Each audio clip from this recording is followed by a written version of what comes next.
segunda edição.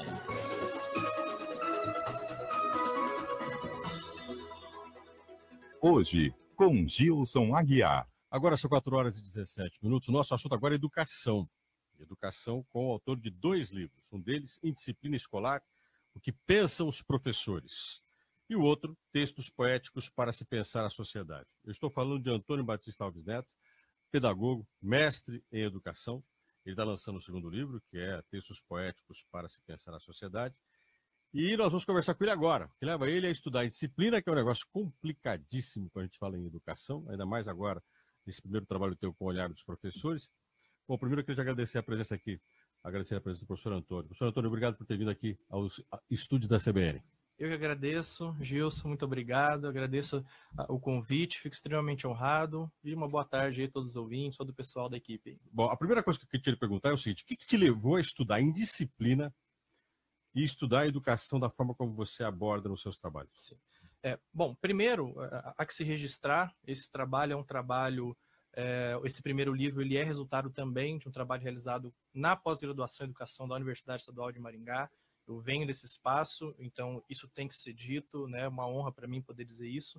Mas estudar a indisciplina, ela vem para mim antes dessa teoria, antes dessa análise, ela vem de uma prática, de uma vivência muito específica. Meu primeiro trabalho na educação foi como educador social, onde eu tive contato com diversos tipos de realidade.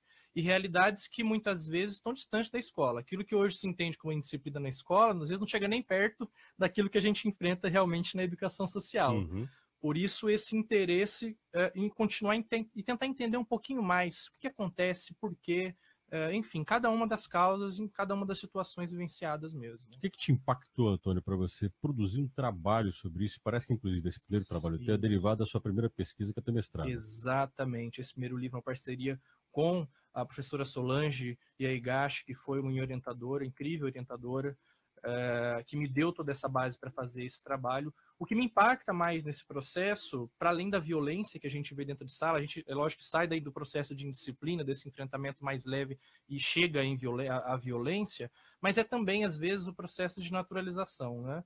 A gente tem aí, estatisticamente falando, nós temos diversos estudos que falam da indisciplina tanto no Brasil quanto fora, mas torna-se natural, na medida que o professor, muitas vezes, a escola não tem ferramentas para lidar com aquilo, inconscientemente as atitudes acabam sendo naturalizadas e os adolescentes, não é criminalização a minha fala, mas acaba tendo liberdade para fazer o que quiser, às vezes por falta de estrutura, muitas vezes da própria instituição. Né? Então você considera que existe um excesso de disciplina? Mas de onde vem esse excesso? Quando você pensa a sociedade, alguns, quase sempre os educadores dizem, a escola reflete a sociedade. E aí você fala exatamente dessa experiência que você teve, de uma violência extrema. Na tua opinião, de onde vem isso? Perfeito, Gilson. Na verdade, assim, eu vou trazer uma análise estatística, um estudo. Uma das últimas pesquisas a nível mundial, que é uma pesquisa divulgada em 2015 pela OCDE, que é a Organização para a Cooperação e Desenvolvimento Econômico, um órgão da ONU, fez ali uma análise estatística entre 2008 e 2013 nos 35 países membros. O Brasil é o número 1 em mau comportamento no mundo. Aí você vai me dizer, onde vem? A escola. O Brasil é o primeiro colocado em mau comportamento. O primeiro colocado estatisticamente falando, em termos de registro de casos. O Brasil é o país que mais tem registros de mau comportamento, como está registrado. Mas aí analisa-se, por exemplo, atas de professores realizadas na escola, boletim de ocorrência. É o país número 1 dentre esses 34, 35 países que foram analisados. A causa, primeira coisa, eu jamais vou chegar aqui e vou dizer, olha, esse aqui é o problema, né? A gente entende que a indisciplina é um problema multicausal, certo? Existem fatores que advêm da família, existem fatores de preparo do professor, da escola, equipe pedagógica, a própria organização, os exemplos que nós temos na política, eles transferem uma série de valores que formam os indivíduos também, mas ele é multicausal. A questão, e com a qual eu tento trabalhar, esse aluno está lá na escola, na sala de aula, na frente do professor, e aí, o que fazer? Não necessariamente a causa. A causa, eu acho muito complicado dizer esse ou aquele é o problema. É um problema multicausal, né? Quando você fala do multicausal, existe uma convivência do professor com os alunos, Sim. E essa convivência é complicada porque ela atrapalha a própria forma de educar. Sim. Né? No teu primeiro trabalho, você faz o enfoque dessa disciplina. Isso. Né?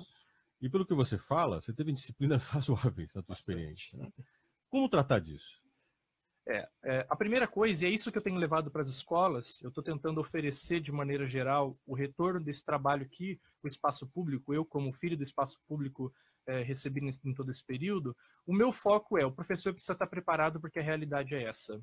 Entende? Não estou dizendo se conformar e aceitar a realidade. Tem que haver uma cobrança por parte da equipe pedagógica em relação à família, à organização, ao Estado, mas faça chuva, faça sol, esteja tudo muito bem ou não, o professor estará todos os dias em frente desse aluno e ele vai ter que lidar com aquela condição. A primeira questão é o professor entender que a escola é um espaço de conflito.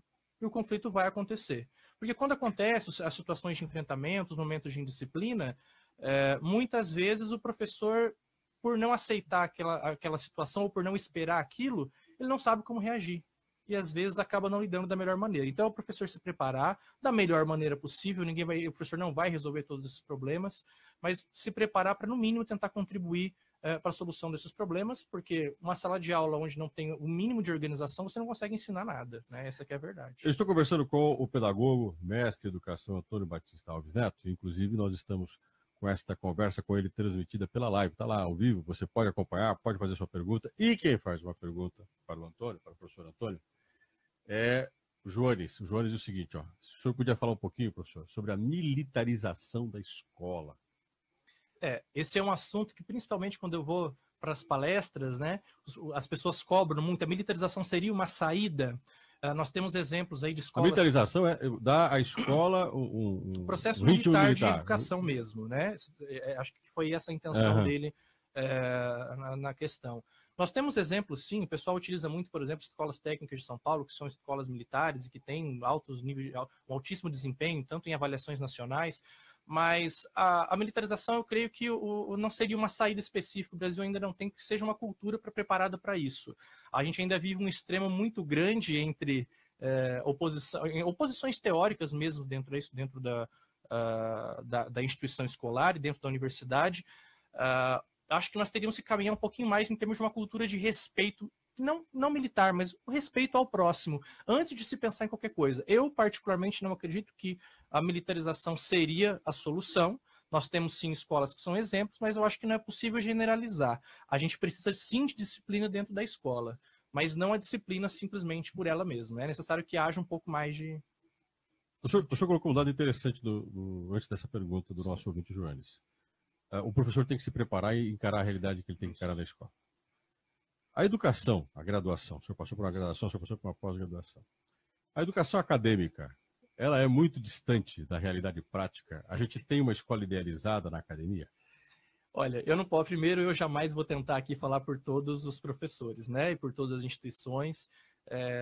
Eu não teria essa ousadia. Mas sim, eu acredito que na minha formação, não trata-se de uma questão de culpabilizar o curso A ou B, ou o professor A ou B, mas nós temos ainda uma distância muito grande. Existe ainda uma idealização, muitas vezes, porque até mesmo o professor que está ali já há muito tempo no ensino superior não tem todo esse contato com a escola, nem estou dizendo que tenha que ter, mas por esse distanciamento não consegue muitas vezes materializar um pouquinho desses desafios. E nem estou dizendo que é essa a função, certo? Mas existe sim um abismo, talvez um abismo necessário, mas hoje um pouquinho amplo demais entre realidade e aquilo que a gente verifica. Eu lido muito com as palestras, eu vejo estagiários que dizem, olha, não tinha a menor ideia do que era isso daqui. Né? Mas eu não diria que é essa realmente a função única da universidade, né? Tem outras... Antes de passar para o livro que o senhor vai lançar, que é o Textos Poéticos, para se pensar a sociedade, uma última questão sobre o livro anterior, que é Indisciplina Escolar. O senhor fala do professor se preparar para conflitos, porque a escola é um lugar de conflitos. Como é que é essa preparação do professor para lidar com conflitos? Olha, Gilson, primeiro, aí vem a contraposição, né?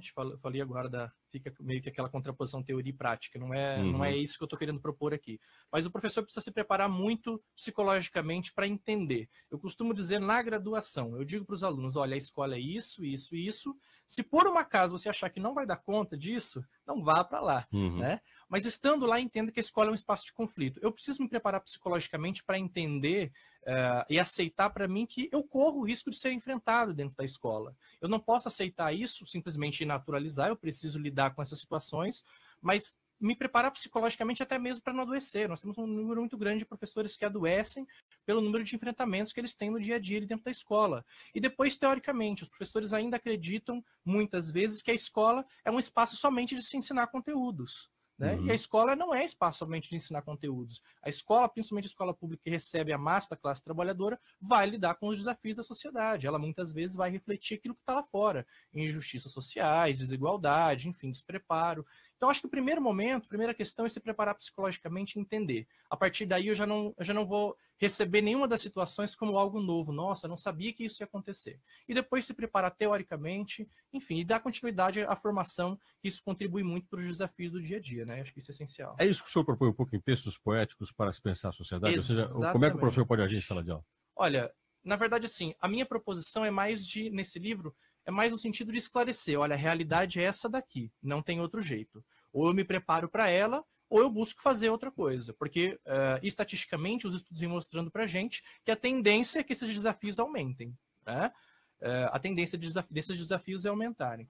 E aí eu trabalho nesse segundo livro tentando levar de uma maneira, por meio da literatura, de uma maneira poética, a compreensão de que, olha, professor, a escola é lugar de disciplina, é lugar de ensino, de estudo, mas ela também é lugar de brincar, ela também é lugar de discutir, ela também é lugar, ou seja, essas outras situações que muitas vezes aparecem na mídia como algo estranho à escola, não podem ser colocados como estranho, faz parte da escola. Então é nesse sentido que eu me preparo, e esse livro, ele vem tentar também mostrar, olha, professor, essa é a realidade. Vamos se preparar para ela. Quando você fala, professor Antônio, quando o senhor fala, desculpa, de textos poéticos, é poesia mesmo? Isso, na verdade. Por exemplo? Isso, na verdade, assim, vou citar, pedir licença citar um texto aqui, mas esse livro, ele traz uma série de textos, ele não tem um gênero fechado, então eu trago crônicas, contos, poemas, mas todos eles com caráter poético, todos eles têm ali a sua poesia. E um dos meus preferidos é um dos textos que abre ali o livro, está intitulado Na Escola.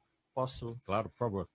Na escola. Na escola se estuda, mas também se brinca, pensa, fala e questiona. Na escola se discute, dialoga e se emociona.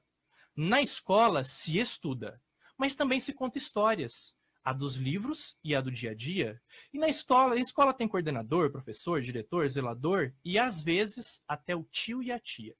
Na escola se estuda, mas também se aprende, se machuca, sente dor, carinho e decepção. Mas há sempre lugar para uma boa compreensão.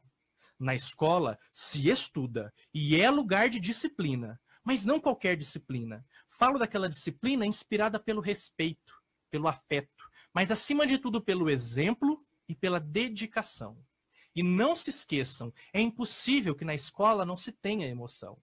E emoção é coisa verdadeira, faz professor chorar, faz aluno cantar.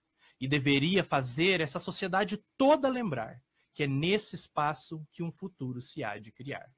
Então, é um pouquinho disso. Parabéns, professor, pelo seu trabalho. Conversei com Antônio Batista Alves Neto. O professor Antônio é autor de Indisciplina Escolar, o que pensam os professores, e agora está lançando textos poéticos para se pensar a sociedade. Inclusive agora encerrou nossa conversa com um desses textos poéticos para a reflexão sobre a sociedade e a escola. Professor, muito obrigado pela sua presença. Eu que agradeço a oportunidade, professor. 4h30.